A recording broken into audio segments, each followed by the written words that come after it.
kedua. Quran surah 2 ayat 45 sampai 46 ini dikuatkan lagi di Quran surah kedua ayat 153. Ini inspirasi tentang Al-Fatihah ini itu nanti terjadi kisah yang sangat panjang sekali, tidak langsung tapi di posisi yang sama. Ada di Quran surah ketiga ayat ke-38 sampai 39, kisah Nabi Zakaria alaihissalam. Sudah? Oke. Hadisnya terkait keistimewaan ini ada di hadis riwayat Muslim, Imam Muslim, nomor hadis ke-806, di topik nomor ke-6, subtopik nomor 43. Riwayatnya dari Ibnu Abbas radhiyallahu taala anhuma. Jadi ada 44 topik di Sahih Muslim, ini topik yang ke-6, subtopik yang ke-43, nomor 806, rawinya Ibnu Abbas, posisi paling kiri agak ke atas sedikit. Sudah? Baik, saya tidak menuntut Anda menghafal. Saya ingin menyampaikan bahwa apa yang akan kita bahas, kita punya dasarnya. Itu poinnya, ya. Oke, kita mulai dari sini. Quran surah 2 Al-Baqarah ayat 45 sampai 46. Wasta'inu bis-sabri was-salah. Wa innaha lakabiratun illa 'alal khashi'in. Oke, alladzina yadhunnuna annahum mulaqu rabbihim wa annahum ilaihi raji'un. Fokus baik-baik. Wasta'inu. Kalau Anda sedang diuji dengan persoalan apapun itu. Baik ya, saya ulang.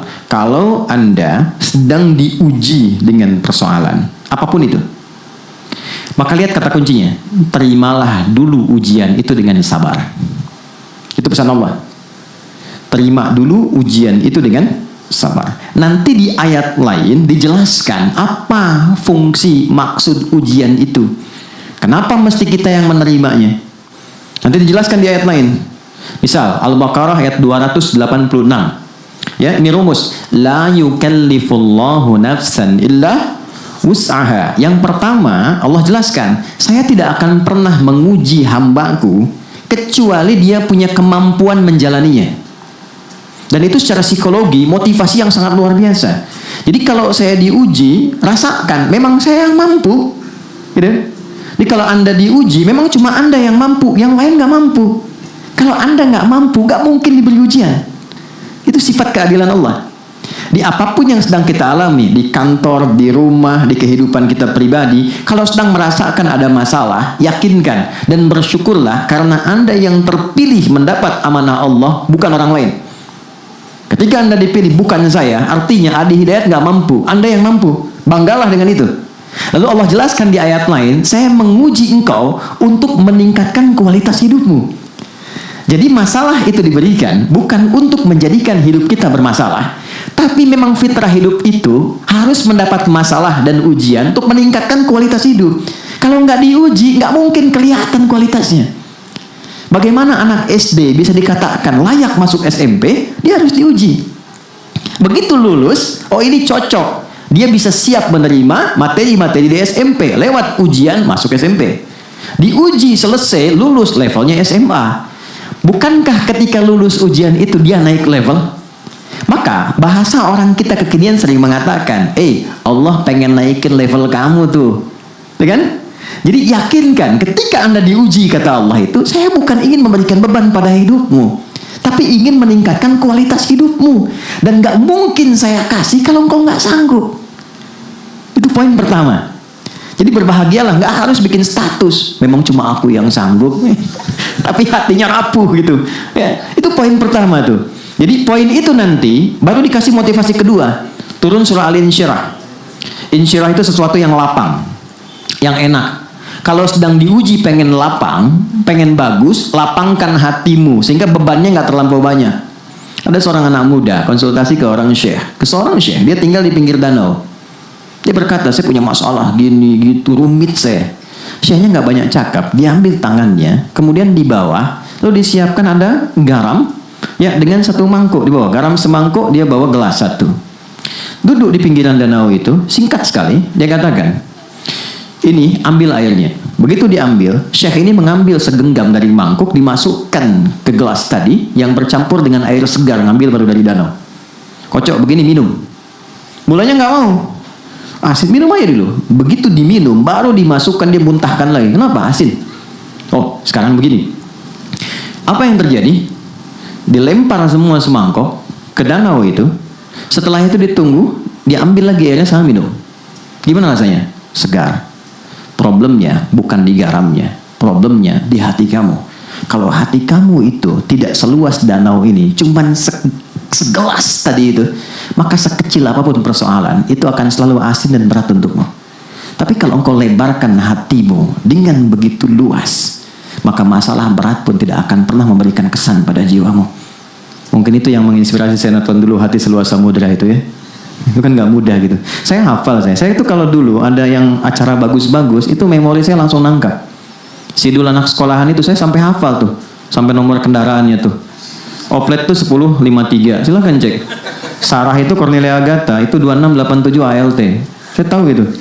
Si Roy yang musuhnya yang botak itu 2007 itu platnya. Anda kalau nggak percaya cek aja, googling cek dulu ya. Kenapa nyambung ke situ ya? Balik sini. Oke. Jadi saya mau katakan sekali lagi, lapangkan dulu. Nah, melapangkan hati sehingga nyaman merasakan sesuatu itu insyirah namanya. Insyirah. Nah, di surat Al-Insyirah itu yang turun setelah Ad-Duha itu ada kalimat begini. Inna ma'al usri usra. Fa inna ma'al usri, gampangnya begini, alam nashrah laka sadra. Hei Adi Dayan, kan kamu udah hidup sekian puluh tahun, banyak kesenangan kamu dapatkan. Apakah dengan kamu mendapat masalah sekarang hilang semua kesenangan yang lalu? Lapangkan hatimu. Alam nashrah laka sadra. Bukankah aku sudah berikan hati yang lapang? Kata Allah, bukankah aku sudah berikan hati yang lapang? Kenapa engkau sempitkan? Tuhan sudah melapangkan, kenapa Anda sempitkan? Wa wada'na kawizr alladhi anqadha dhahra. Kalau hatimu engkau lapangkan, beban seberat apapun yang engkau rasakan membebani dirimu, anqadha dhahrak itu kayak Anda ngangkat barbel ya, ke bagian tubuh itu, di pinggul Anda kemudian pikul itu kan semua bebannya ke kaki ya. Nah itu kata Allah, kalau hati Anda lapang, masalah yang membuat Anda gelap sampai sulit berjalan ke kaki pun itu akan lapang. Caranya bagaimana ya Allah? Inna ma'al usri, tanamkan, katakan pada dirimu, di balik semua persoalan pasti ada solusi. Makanya kalau sedang punya masalah, rasakan, alhamdulillah Allah mau naikin kualitas hidup saya. Alhamdulillah ya Allah, Engkau pilih saya bukan yang lain. Alhamdulillah ya Allah, pasti selesai. Pasti ada solusinya. Itu secara psikologis kuat. Dan itu kita punya ayatnya, yang pakai itu, Jepang pakai itu, Korea pakai itu. Jadi di psikologi itu gini, kalau ada kita punya tekad mengentaskan sesuatu, ungkapkan. Dituliskan itu setengah, tapi kalau diucapkan makin kuat tekadnya. Dulu tahun 90-an ada Benteng Takeshi itu ya. Masih ingat gak? Sore 4:30 kan acaranya kan. Ini Benteng Takeshi itu dia mau naklukkan pakai tank kan. Masih ingat gak pemandunya bilang, ya kamu bisa, kamu bisa, kamu bisa. Berkali-kali didoktrin begitu sampai dia berusaha dan bisa. Dan sekarang Korea praktekkan, setiap anak TK, SD baris dia harus katakan lebih dari Nippon, lebih dari Nippon, harus lebih dari Jepang. Dia tempatkan, ini yang pernah jajah saya, kita harus lebih daripada itu. Maka yang terjadi, Jepang bikin Honda, dia bikin Hyundai, kan? Jepang bikin ini, dia bikin itu. Jepang ke Piala Dunia, dia pun harus masuk. Itu motivasi. Kita tiap hari punya itu. Kamu pasti bisa, ini pasti selesai. Gak ada masalah yang gak ada solusinya. Tiap hari. Dan menariknya, 17 kali doktrin itu ditanamkan dalam jiwa kita. Dalam sholat. Dalam sholat. Ya. Begitu kita memulai, kalimat Quran gampang. Wasta'inu bis-sabr. Kalau engkau punya persoalan, terima dulu. Dengan sabar. Sabar tuh formulasinya 3 tadi. Bukan diam. Sabar tuh 3 hal tadi turunannya. Ini pasti selesai. Tenang. Lewati dengan cara elegan. Lalu apa yang terjadi? Tidak ada satupun masalah kecuali ada solusi. Dan siapa yang memberikan solusi? Allah. Kita nggak punya kemampuan. Kalau bukan Allah tetapkan, nggak mungkin datang solusi. Maka Allah perintahkan datang kepadaku lewat sholat. Wasta'inu, lengkapi ayatnya, bis-sabri was sholat. Datang lewat sholat. Itulah hikmahnya kenapa sholat 5 kali sehari. Karena nggak ada orang lewat perpindahan waktu yang nggak punya masalah. Nggak ada. Subuh ke zuhur, sebentar lagi zuhur. Apa dikira nggak ada persoalan di sini? Ada. Ini wajah tenang begini, kadang senyum. Mungkin problemnya belum selesai. Ya kan? Saya pun demikian, kita semua sama. Setiap kita pasti punya masalah. Karena di balik itu ada kualitas hidup kita. Maka Allah tidak ingin membiarkan masalah itu larut sehingga sampai terbawa dalam tidur. Maka apa yang dilakukan? Bawa dalam sholat. Jadi diperintahkan kita sholat itu untuk mengurai semua persoalan itu semua sehingga nyaman, tenang dan muncul solusi. Itu poinnya. Maka lanjutkan ayatnya, wasta'inu bis-sabri was-shalah. Itulah kenapa kita datang sholat, kita minta, kita doa. Isinya doa semua untuk mengoneksikan. Dan menariknya, kalau belum yakin, imannya dipertanyakan. Turunlah Quran surah kedua ayat 153. Ini redaksinya sama dengan yang ini, tapi ditekankan dengan iman di depannya. Ya ayyuhalladzina amanu ista'inu bis-sabri was-shalah. Hei, apa kamu nggak yakin? Katanya kamu beriman. Ya, dipanggil semua level iman. Dekat, menengah, jauh. 361 kali disebutkan di Quran. Kamu mau merasa iman lemah, iman menengah, iman kuat, tapi kan kamu beriman. Kalau kamu beriman, siapapun engkau. Pakai alladzina 1080 kali disebutkan di Quran. Alladzina itu mencakup semua. Lintas gender, mau laki-laki, perempuan, besar, kecil, tua, muda. Sepanjang kau beriman, kamu harus yakin, kata Allah. Aku perintahkan sholat, sifatnya memaksa. Untuk apa? Meningkatkan kualitas hidup, mengurai bebanmu. Kalau kamu nggak pengen, itu pilihan kamu, terserah. Kan? Allah nggak paksa. Tapi dengan rahmannya, Allah bertanggung jawab dengan sifat rahman dan rahimnya, memastikan hambanya itu mendapat bagian keadilannya. Panggil. Nah, dalam sholat inilah diberikan kepada kita anugerah untuk membuka dan mengurai semua hal yang kita rasakan sulit. Itulah yang menjadikan semua nabi, rasul, bahkan semua sholat. Anda boleh cek. Ya, kita ambil di Quran saja misalnya. Nabi Musa ketika kesulitan sholat. Ada sholat di Quran surah 20 Taha ayat ke-14. Innani anallahu la ilaha illa ana fa'budni wa aqimis salata lidzikri. Musa sholat. Nabi Isa, Yesus, Mesias itu sholat. Quran surah 19 Maryam ayat 31 sampai 33. Wa awsani bis shalah wa ja'alani mubarakan aina ma kuntu wa awsani bis shalah. Allah perintahkan aku sholat. Nabi Ismail, kakek buyutnya Nabi yang ke-29, itu sholat, bahkan minta semua keluarganya sholat. Direkam sempurna di Quran surah ke-19 ayat ke-55. Wa kana ya'muru ahlahu bis shalah. Jadi kalau kita mau urutkan, apalagi sampai ke Nabi Muhammad SAW, sampai ke Nabi Adam, semua sholat, teman-teman.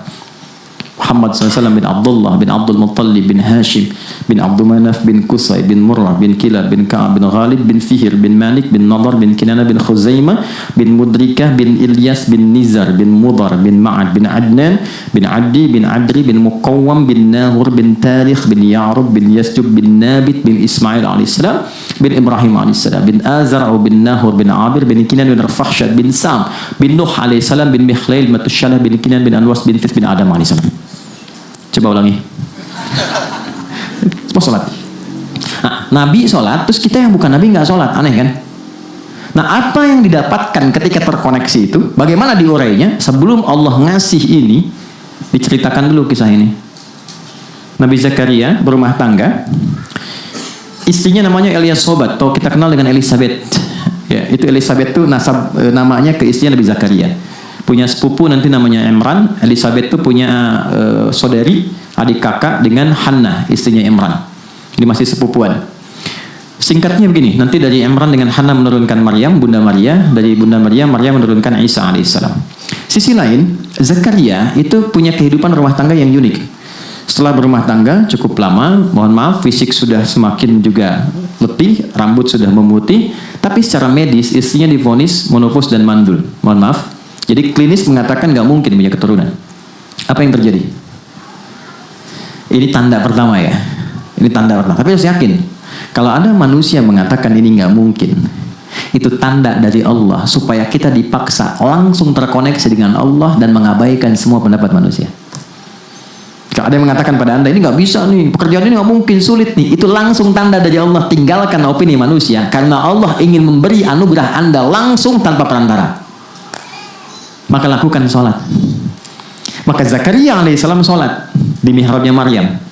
Direkam sempurna di Quran surah 3 Ali Imran di ayat ke-38 sampai 39. Hunalika da'a Zakaria rabbah. Di mihrab itulah Nabi Zakaria sholat minta kepada Allah, berdoa.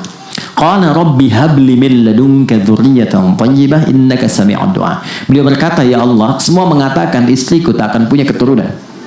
Dia mereka memvonis ini nggak mungkin, mustahil. Maka aku memohon saja kepadamu yang tidak punya batas dalam pemberian. Sifat Allah yang memberi tanpa batas disebut Wahhab. Cara memintanya hab. Makanya 99 nama itu bukan hafalan, tapi semua nama Allah terkait dengan anugerah untuk kita dalam mengentaskan masalah. Masalahnya rezeki, sebut ya Allah ya Razzaq. Masalahnya ilmu, ya Allah ya Alim. Ingin solusi, ya Allah ya Fattah. Ini pengen pemberian yang tanpa batas, ya Allah ya Wahhab. Ya, habli min ladunka, darimu saja, karena orang sudah mengatakan gak mungkin. Ya, dzurriyyatan thayyibah, keturunan terbaik, innaka sami'ud du'a. Engkau pasti mendengar doa saya. Kalau kepada yang Maha mendengar tak terkabulkan, tunjukkan kepadaku kepada siapa lagi saya mesti minta. Itu nggak tunggu lama. Beliau itu masih berdiri, teman-teman. Begini. Ya, teman-teman kalau lihat risalah orang Yahudi itu nggak ada masalah masuk masjid. Karena mereka sebenarnya punya keyakinan yang sama, Tuhannya satu. Cuman nggak mengakui Rasulullah sebagai nabi. Itu aja poinnya, persoalannya itu. Tapi dia nggak ada masalah masuk masjid. Makanya di masjid pun kalau masuk, dia masih mempertahankan cara sholat dia di waktu lampau. Dia nggak ada sujud. Cuman berdiri begini nanti bangun lagi. Gitu ya. Nah itu nasabnya ada. Tapi problemnya tetap ketika Nabi Muhammad itu diutus, itu penyempurna, semua mesti ikut. Karena menyempurnakan, ini ditolak. Itulah sebabnya padahal yang mengharapkan Nabi Muhammad lahir itu dulu yang minta orang Yahudi. Kita ada di Al-Baqarah di ayat yang ke-89. Itu mereka berharap. Tapi ketika dikirimkan, mereka pengennya dari genealogi mereka. Ini garisnya harus dari Ishak. Ternyata datangnya dari garis Nabi Ismail. Maka karena iri dan tidak punya keinginan untuk menerima, ditolaklah itu. Itu problemnya. Tapi yang mau saya katakan, dari dulu diajarkan tentang sholat. Nabi Zakaria itu masih berdiri, minta. Doa tadi itu saat berdiri. Dan dalam keadaan sholat. Begitu dahsyatnya sholat. Begitu selesai doanya, belum selesai sholatnya, turun jawaban. Ayat 39-nya. Fanadathul malaikatu wa huwa qaimun yusalli fil mihrab. Maka belum selesai sholatnya, baru selesai doanya, turun malaikat, sedangkan Zakaria itu masih berdiri dalam sholatnya. Annallaha yubashshiruka bi Yahya. Allah kasih kabar gembira, kata malaikat, engkau akan punya keturunan, namanya langsung dari Allah Yahya. Yang kata orang mustahil lahir dari rahim seorang perempuan yang divonis monopos dan mandul, kata Allah nggak ada yang mustahil bagiku. Jadi dan hidup dia. Yahya itu hidup artinya. Jadi dan hidup. Kapan terjadi? Saat berdiri dalam sholat. Jadi sholat itu penting, mengurai persoalan, mengabulkan doa, dan berkahnya kita menjadi umat Nabi Muhammad. Dahsyat nabinya, istimewa, ibadahnya luar biasa.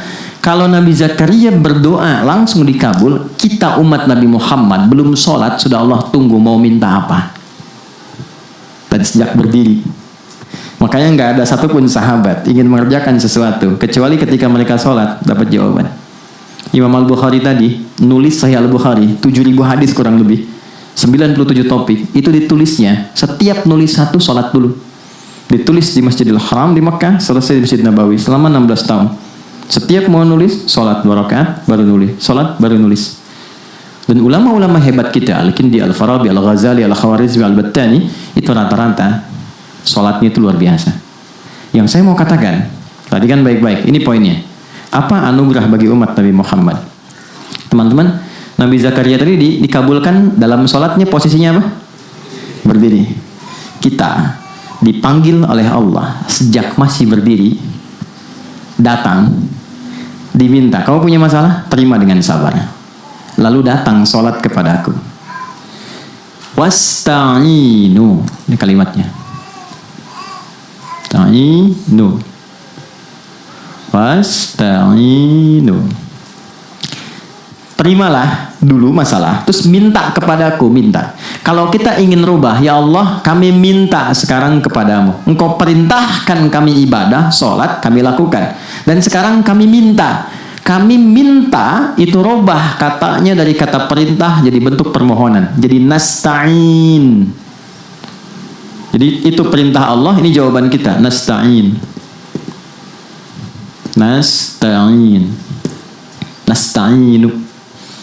Kalau kita katakan, ya Allah engkau perintahkan, sekarang kami minta kepadamu, hanya kepadamu.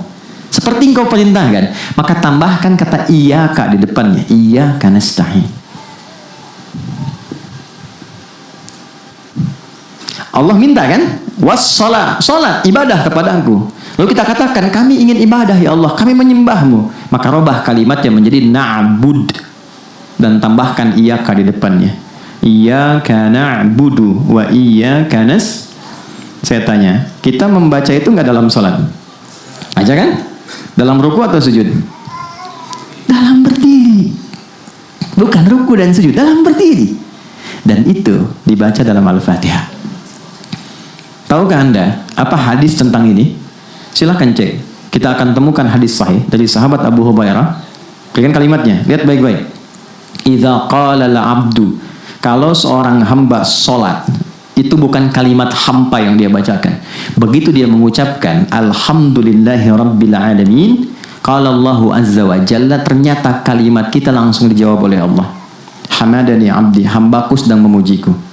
Wa idza qala al-'abdu ar-rahmanir rahim, kalau hambaku berkata ar-rahmanir rahim, qala Allahu azza wa jalla, Allah menjawab hambaku sedang memujiku. Asna alayya abdi.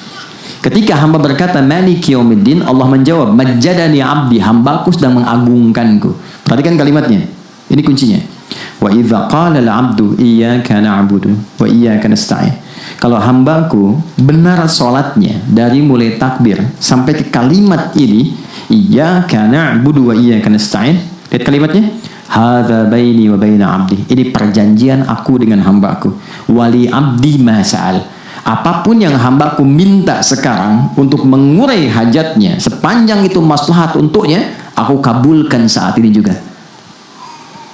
Itu Al-Fatihah. Jadi ini dahsyat teman-teman, bukan formalitas. Makanya Al-Fatihah itu dibikin gampang sekali untuk umat Islam. Mau orang Arab, yang non Arab, ini paling gampang ini.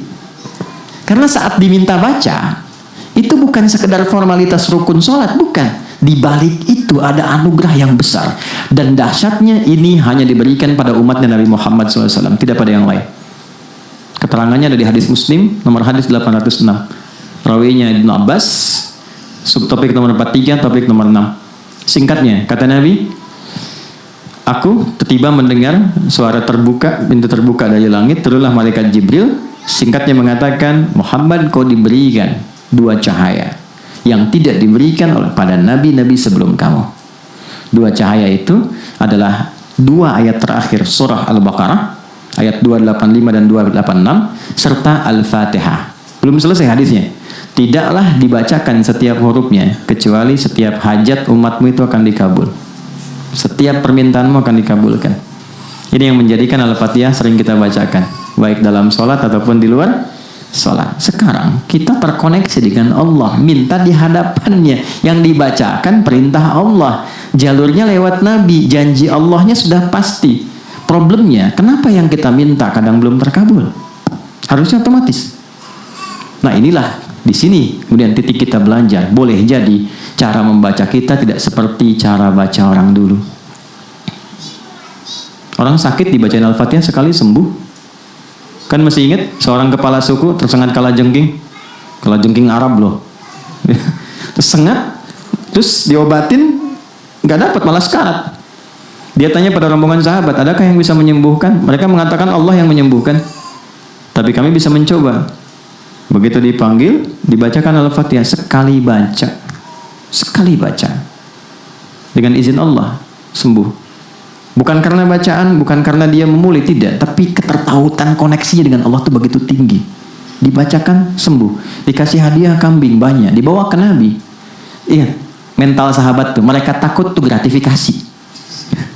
Itu betul, itu ada dalam babnya tuh. Takut, dibawa ke Nabi untuk laporan. Ya Rasulullah, terjadi begini tadi, kami dikasih kambing, halal enggak? Katanya. Halal enggak? Takutnya disangka jualan ayat dapat sesuatu gitu kan. Itu kesannya dalam sekali. Makanya di Quran, seperti saya, kami para pengajar itu nggak boleh kita orientasi materi. Wala tamnun tastakthir. Guru yang baik itu bukan guru yang ketika datang meminta tarif. Itu kan Quran. Makanya saya tanyakan Mas Dimas dan kawan-kawan, dari sejak saya ngajar, saya larang Anda memberikan apapun. Saya menjaga spirit ayat itu. Jangan pernah, motivasi nanti hilang. Ya, dari mana Allah berikan sisi lain. Tapi yang paling menarik adalah begitu dikasihkan, Nabi pertanyaannya, dari mana kamu tahu keistimewaan surat itu yang bisa dipakai meruqyah? Artinya, kalau ada yang nggak sanggup lagi secara medis, kan mintanya kepada Allah. Tahu dari mana jalurnya pakai surat itu? Nabi pertanyaan retoris sebetulnya. Dan mereka pahamnya yang baru diajarkan itu. Ya udah, nggak ada yang lain, pakai aja itu. Ya, kalau yang diajarkan Qul huwallah, mungkin mereka baca Al-Ikhlas kan? Ini Nabi ketawa, yuk kita makan sama-sama. Dinikmati. Tapi poin besarnya adalah ketika Allah menginginkan semua persoalan terurai, pintunya dibuka dari mulai dunia sampai dengan ke surga, sampai kebaikannya, maka dalam bahasa Arab disebut dengan Al-Fatihah. Itulah sebabnya cara baca kita masih diperbaiki. Kita mesti memaknai apa yang kita bacakan, dan di titik inilah kita belajar tentang bagaimana menghadirkan Al-Fatihah dengan cara yang benar saat sholat. Bisa dipahami? Oke, ini mukaddimah kedua. Sekarang kita masuk kepada inti pelajaran cara baca Al-Fatihah. Kita masih ada waktu? Oke. Saya berhenti di 20 menitan sehingga kita punya sekitar 30 menit untuk diskusi ya. Teman-teman, kita mulai. Al-Fatihah ada 7 ayat. Saya ulang ya. Ada 7 ayat. Supaya kita keluar dari perdebatan, simple aja. Kita bacakan dari Bismillahirrahmanirrahim sampai waladhdallin.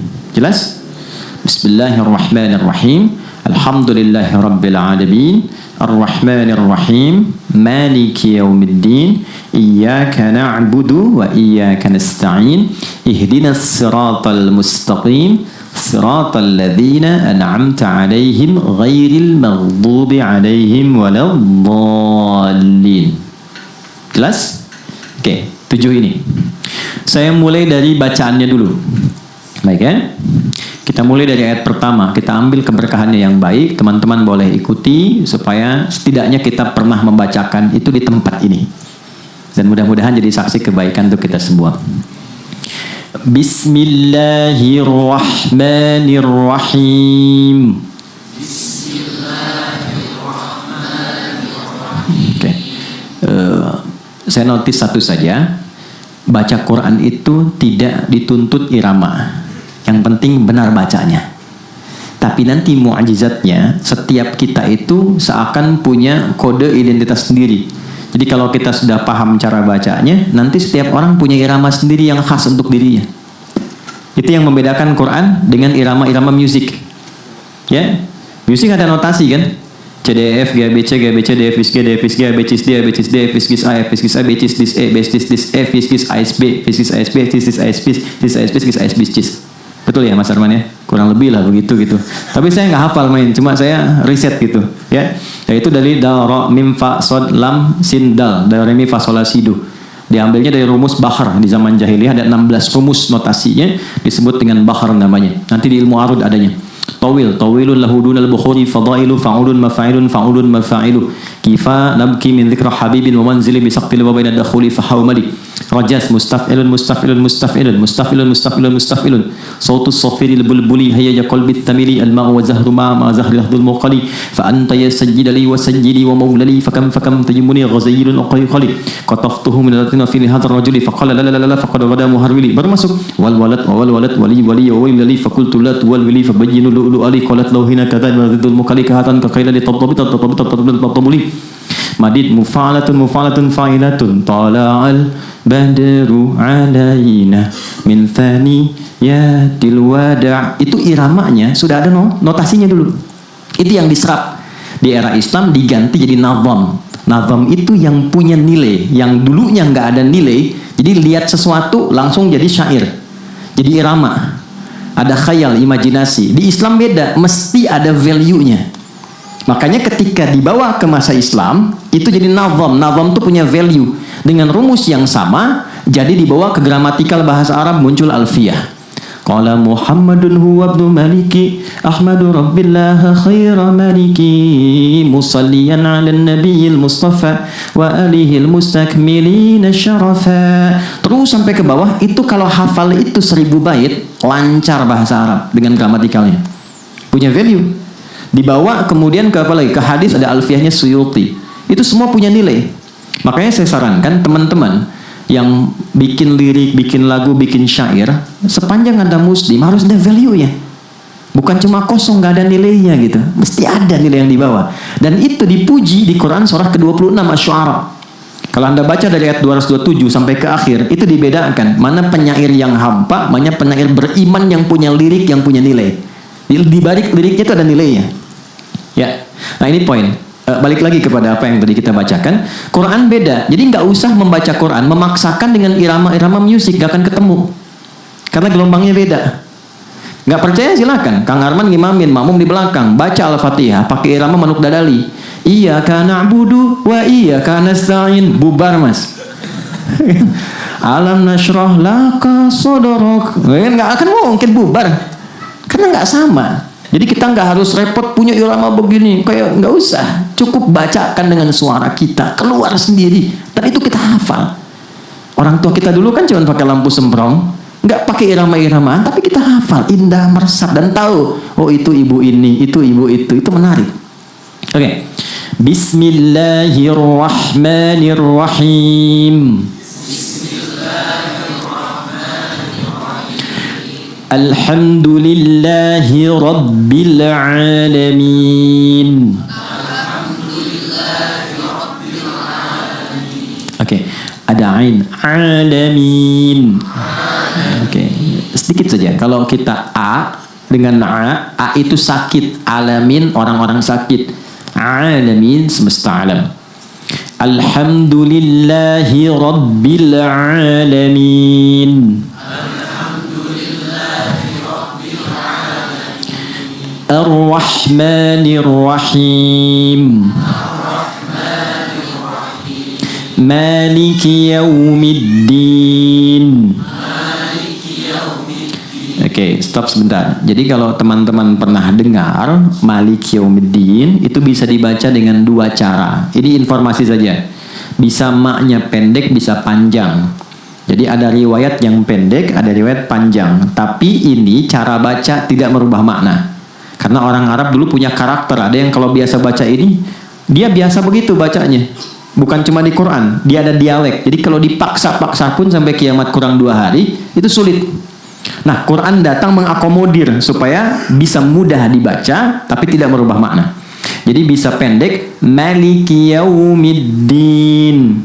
Bisa panjang, Maliki Yaumiddin. Nah, kita baca yang panjang saja, yang biasa dari Hafiz dari Asim. Saya ulang, Maliki Yaumiddin. Maliki Yaumiddin. Iyyaka na'budu wa iyyaka nasta'in. Iyyaka na'budu wa iyyaka nasta'in. Bukan iya, tapi iya. Iyyaka na'budu wa iyyaka nasta'in. Iyyaka na'budu wa iyyaka nasta'in. Ihdinas siratal mustaqim. Ihdinas siratal mustaqim. Ihdinas siratal mustaqim.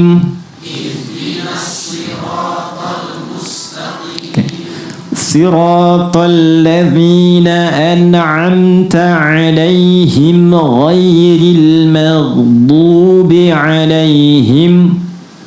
Siratal ladzina an'amta 'alaihim ghairil maghdubi 'alaihim. Oke, itu kalau mau dipotong, bagusnya sampai situ.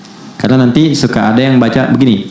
Siratal ladzina an'amta 'alaihim. Ada yang suka kan? Ghairil maghdubi 'alaihim waladdallin. Bagus bacaannya. Cuma secara wakaf kalau mau tepat itu ada saja namanya. Jadi im ketemu him. Berhentinya lebih bagus dan secara nahwu gramatikal lebih benar.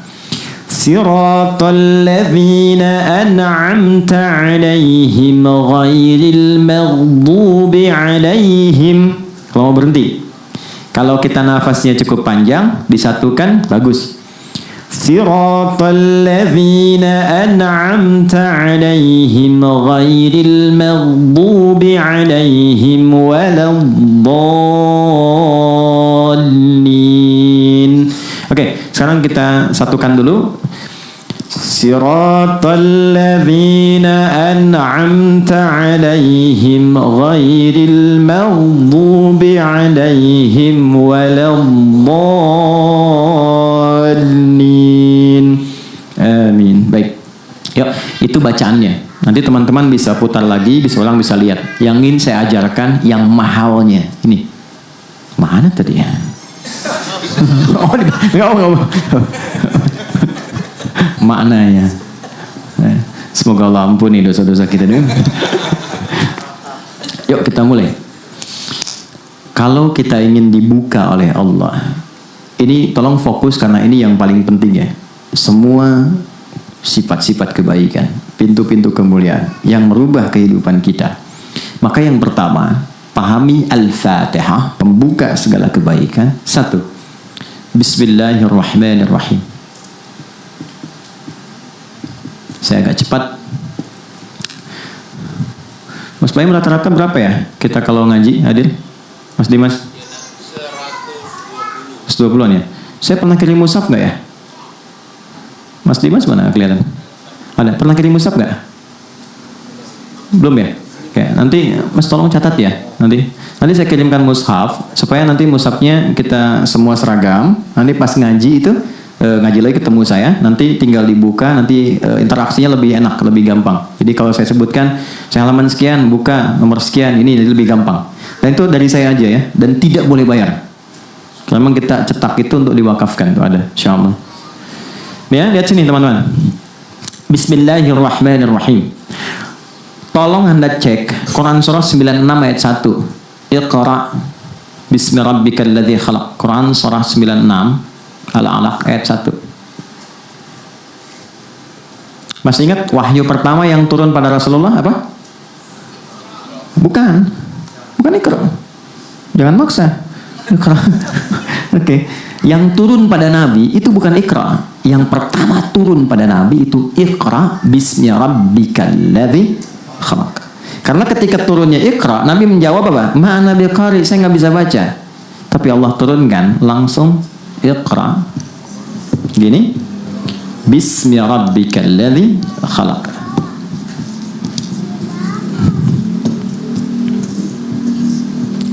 Oke? Tenang. Lihat sini. Mohon izin ya, biarin aja Mas. Ya. Enggak apa-apa. Kita udah punya koneksi. Peci saya udah dipakai sama Kiano, ini gak ada masalah. Ya. Anak kecil itu dengan dunianya, saya senang anak kecil. Biarin aja, nggak apa-apa. Dan jangan Anda merasa sulit, nggak ada masalah. Saya malah senang, saya nyaman. Dulu ada pengajian di Bekasi, kita tiap pekan. Itu ada anak bolak-balik, bapaknya resah, ditarik sama bapaknya. Saya bilang, Pak biarkan aja, cara belajarnya begitu. Kalau saya resah itu kalau bapak yang bolak-balik. Anak biarin aja. Justru saya akan buktikan pada Anda, anak itu bisa lebih kuat 2 kali belajar dari orang tua. Saya tanya, saya bilang, tanya kan? Coba apa yang Ustaz tadi bilang? Dia ulangi dari awal sampai ke titik saya berhenti tadi. Nah itulah saya bilang, sudah, biarkan saja dengan dunianya. Balik. Tapi anak itu mengerti, kemudian dia keluar, dia bermain, dan dia belajar. Ya, dan kita balik sini. Iqra bismi rabbikal ladzi khalaq. Teman-teman mohon sabar, karena saya akan mengurai Al-Fatihah, itu agak sedikit detil. Setiap ayatnya. Jadi mungkin kita punya beberapa edisi ke depan untuk membahas. Kita mulai dari yang pertama. Begini cara bacanya. Saya akan mulai ke wahyu pertama dulu. Singkatnya, Nabi nggak pernah sekolah, nggak pernah belajar, nggak punya guru, dan nggak pernah bikin syair. Supaya tidak dituduh di kemudian hari bahwa Quran rekayasa Nabi Muhammad SAW. Sifat semua itu disebut ummi. Ummi itu yang terlahir seperti ibu melahirkannya. Punya sifat yang baru seperti dilahirkan. Ada nggak orang baru lahir udah bisa baca? Kan nggak ada kan? Oke, jadi punya sifat ummi, nggak bisa baca, nggak ada guru, nggak pernah belajar. Dikonfirmasi kemudian ketika wahyu pertama turun, malaikat mengatakan Iqra, kamu baca. Apa jawab Rasulullah? Ma ana biqari, saya betul-betul nggak bisa baca. Sekali lagi, Iqra, ma ana biqari, saya nggak bisa baca. Dikonfirmasi. Mudah bagi Allah mengatakan dan menanamkan pada diri Nabi Muhammad, aku sudah tanamkan, ikuti, selesai. Tapi konfirmasi lisan itu sebagai pembuktian sejarah bahwa Quran bukan rekayasa seorang Muhammad. Karena Muhammad pun ketika diberikan, beliau sallallahu alaihi wasallam mengatakan, saya nggak bisa baca, saya nggak tahu. Maka yang ketiga, dipeluklah oleh Jibril alaihissalam yang sedang menyamar jadi laki-laki, ya, supaya mudah untuk didapatkan. Setelah itu merasa nyaman.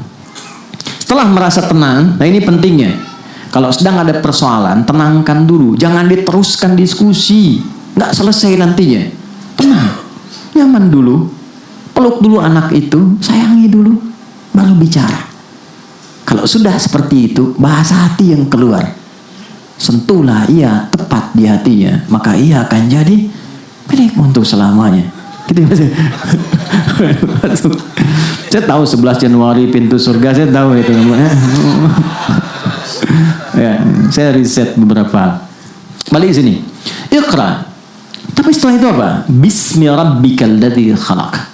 Allah mengatakan, Muhammad, baca bukan karena engkau tidak punya guru yang mengajarkan kau baca, engkau tidak pernah masuk sekolah, engkau tidak pernah belajar ini dan itu. Lakukan karena Allah yang merawatmu, menciptakan kamu aja begitu mudah, memberikan kebutuhanmu, apalagi cuma sekedar menanamkan kepada dirimu kemampuan untuk mengikuti bacaan.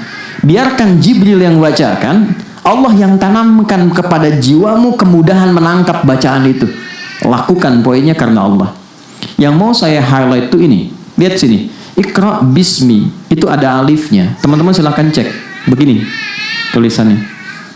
Tapi di Bismillahirrahmanirrahim nggak ada alifnya. Begini tulisannya. Ini ada ilmunya, nggak boleh sembarangan nulis Quran. Kalau ada riwayatnya. Nggak percaya silakan cek. Yang ini pasti ada alifnya begini. Yang ini tidak ada. Betul ya? Oke, sekarang kembalikan. Yang paling menarik ini harokatnya kasrah. Kasrah itu nggak akan pernah ketemu alif. Alif itu pasangannya fathah. A, setiap ada huruf, ini misalnya fa nih, ketemu alif begini, itu pasti fathah begini. Karena ini pasangannya. Alif itu untuk memanjangkan bacaan supaya panjang, lebih panjang dari sebelumnya. Di fa gitu. Tadinya pendek. Jadi ada alif untuk memanjangkan bacaan, ya untuk melembutkan harakat, u untuk menggemakkan, banyak sifatnya.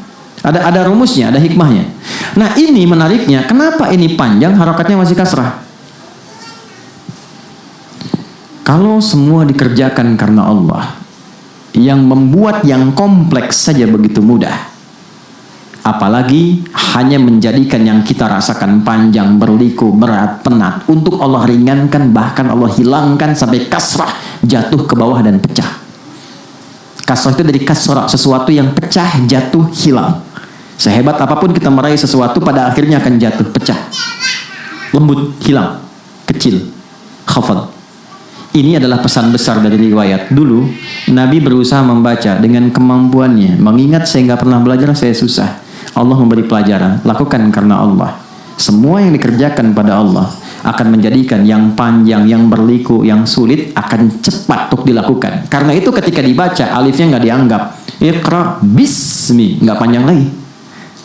Tapi kenapa dipertahankan? Untuk memberikan kesan. Bahkan kenapa persoalan itu terus rumit? Karena jarang kita gantungkan kepada Tuhan. Kita mengandalkan kemampuan kita untuk menyelesaikannya. Disitulah kemudian yang tadinya simple menjadi panjang dan rumit.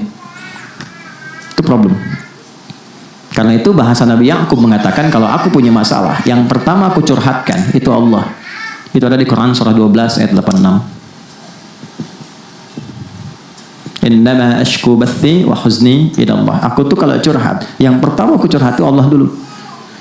Poinnya apa? Walaupun masalah belum tuntas, tapi Allah lapangkan hatiku. Curhatnya sama Allah tuh enaknya, Pak. Curhatnya itu enaknya membuat hati kita lapang. Sama manusia itu belum tentu lapang. Paling-paling kita merasakan beban terbagi sedikit lah. Sama Allah tuh lapang. Anda nggak percaya? Ada masalah, wudhu, bentangkan sajadah, sholat 2 rakaat, begitu sujud nangis, selesai itu lapang. Walaupun solusi belum datang. Alih-alih curhat di media sosial, membuat persoalan makin kompleks. Nggak nyangka ya kamu begitu, nyangka tuh. Orang kalau sedang bilang nggak nyangka, dia sedang nyangka itu. Nah, kita diajarkan begini. Kenapa di sini alifnya tidak ada? Kan? Langsung kemudian dihilangkan, ingin memberikan kesan kepada kita. Kalau setiap persoalan kita ingin dibuka Al-Fatihah, gerbangnya dibuka, kemudahannya ditampilkan, maka jangan pikir panjang lagi, jangan terlalu rumit, cepat curahkan semua, mohonkan kepada Allah. Itulah sebabnya kita diajarkan baca Bismillahirrahmanirrahim di semua aktivitas kita. Masih ingat hadisnya? Kullu amrin dzibalin la yubda'u fihi Bismillahirrahmanirrahim fahuwa abtar. Setiap perbuatan baik yang tidak dimulai dengan Bismillahirrahmanirrahim itu terputus keberkahannya, terputus pahalanya, dan terputus jalur koneksi cepatnya. Tapi ingat, Nabi katakan perbuatan baik, karena kalimat ini kalimat terbaik yang akan sulit diucapkan pada perbuatan yang kotor. Makanya ketika dipaksakan jadi kontroversi yang merendahkan pelakunya. Gak ada orang minum bir pakai Bismillahirrahmanirrahim. Makanya kalau mau coba bikin konten dengan kata-kata baik pada hal yang kotor, pasti akan merendahkan dirinya. Yang akan diterima hanya celaan, cacian, keburukan, dan sebagainya. Karena baik tempatkan pada yang baik, yang kotor kita jauhi. Ini poinnya. Nah, yang lebih besarnya adalah ba, saya rinci. Ba itu ada 14 fungsinya dalam bahasa Arab. Ada kitab bagus sekali buku, judulnya Mughnil Labib an Kutubil A'arib. Ya, itu dia menguraikan semua makna huruf dari alif sampai ya. Ba itu ada 14. Ada orang kita ikut PhD di Timur Tengah. Dia cuma bahas huruf ba di surat Al-Maidah ayat ke-6 tentang wudu saat basuh kepala itu pakai ba, wamsahu biruusikum. Kok ada ba? Yang lainnya nggak pakai ba. Itu baru bahas huruf ba 1 dapat doktor. Anda yang belum silahkan, ada ta, ada fa, ada jim sampai ya tuh. Ini 14. Nah, 14 ini yang sesuai dengan ini apa? 1, ada namanya musahabah, al-musahabah. Ada namanya al-ilsaq. Ada namanya ghayah. Cepat saja. Saya mulai dari bawah dulu paling gampang. Ghayah itu tujuan. Lakukan semua kegiatan yang baik itu tujuannya untuk mendapat ridha Allah, supaya Allah suka. Tarik perhatian Allah. Begitu kita dapat perhatian Allah, Allah buka semua akses. Anda dapat perhatian pemimpin, ya, dapat perhatian bos, dapat perhatiannya, semua dibuka kan aksesnya.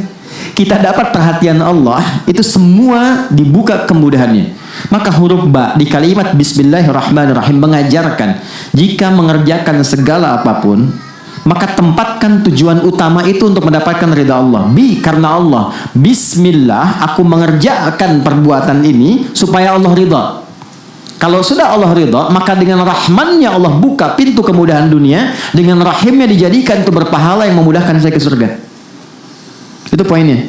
Contoh, saya mau makan, mau minum. Nabi ajarkan, khudh biyaminika ma yalik. Kalau Anda mau makan, mau minum, ambil yang terdekat, jangan yang paling jauh. Karena itu orang tua kalau nata makanan itu usahakan mengenali orang-orang di rumah, tempatkan yang paling disukainya dekat dengannya. Anak pertama suka ayam, ayamnya goreng, tempatkan dengan dia, dekatkan. Yang satu suka tempe, dekatkan. Jadi nanti ketika mengambil paling gampang. Yang repot kalau tertukar, repot ketika melampaui adabnya dipandang kurang elok dalam Islam. Saya punya teman dari Pakistan sama India. Kan di Timur Tengah itu makan pakai nampan. Itu ayamnya ngumpul di bagian India. Pakistan nggak ada. Ini nyata cerita. Jadi begitu mau makan diajak ngobrol dulu. Malah ngobrol dia putar-putar begini tuh. Begitu udah sampai ayamnya di depan teman Pakistan. Yang India sadar. Dia jawab apa? Biarkan bumi berputar pada porosnya. Jadi dia putarin lagi. Oke, ba. Bismillahirrahmanirrahim. Makna kata ba di Bismillahirrahmanirrahim, fokus, adalah saya ingin minum ini untuk mendapatkan ridha Allah. Maka ketika seseorang mengatakan bismillah dan dia minum, dia nggak mungkin menyentuh minuman yang Allah nggak sukai. Karena di situ ada fungsi apa? Musahabah. Musahabah itu merasa diawasi, dilihat. Jadi kalau Anda ingin benar, ingin hasilnya berkah, ingin bagus, rasakan ketika beraktivitas sedang dilihat Allah. Itu mahal, itu cuma di huruf ba. Anda bekerja karena apa? Saya tanya nih pada teman-teman yang laki-laki ya. Anda mencintai istri dan keluarga itu karena sayang atau karena Allah? Susah ya. Susah kan? Ketika Anda tempatkan cinta itu di dalam satu bejana rahmatnya Allah, supaya Allah ridha, maka itu yang mendatangkan samara, sakinah, mawadah, dan rahmah. Tapi kalau Anda hanya tempatkan pada ikhtiar Anda, jalannya berliku, teman-teman. Berliku. Makanya samara di Quran dibukanya pakai ayat. Coba di Quran surah ke-30 ayat 21. Itu ayat dulu baru samara. Wa min ayatihi, ayat. An khalaqalakum min anfusikum azwaja litaskunu ilaiha sakinah wa ja'ala bainakum mawaddah wa rahmah. Kalau kita menempatkan pasangan sebagai titipan Allah dan mencintainya karena Allah, lalu kita ikuti apa yang Allah inginkan untuknya, itu demi Allah dipermudah jalannya. Permudah. Dan didahulukan sakinah. Karena fungsi rumah tangga itu bukan kemewahan. Tujuan utamanya bukan dapat kemewahan. Yang paling dasar itu kebahagiaan. Kata Quran itu, maaf ya, salah kalau orang nikah itu hanya ingin mendapatkan materi. Materi itu betul penunjang. Perhatian itu penunjang. Tapi tujuan pokoknya kedamaian. Supaya ingin tenang. Peace, damai, enak, tenang, bahagia. Antum pilih deh. Kaya tapi gelisah atau miskin tapi tenang. Nggak ada pilihan ketiga, nggak usah maksa. Kaya tapi gelisah atau miskin tapi tenang. Mau miskin susah ngucap gitu kan. Oke, kaya tapi tenang. Karena itu sakinah didahulukan. Nah, Bismillahirrahmanirrahim itu membuka semua gerbang kemuliaan tadi. Maka dari itu, orang-orang yang wakat dengan ini, nggak mungkin dia baca Bismillahirrahmanirrahim 17 kali melakukan maksiat, nggak mungkin. Kalau benar bacanya. Makanya ketika mengucapkan huruf ba, Bismillah, rasakan kita diawasi Allah. Itu poinnya. Nah, ketika seseorang membaca dengan benar dengan huruf ba itu, maka muncullah ismun. Ismun itu disebut dari nama. Asalnya dari kata sumuwun, sesuatu yang tinggi. Makanya beri nama seseorang itu dengan baik supaya dia dihormati, ditinggikan dalam kehidupan sosialnya.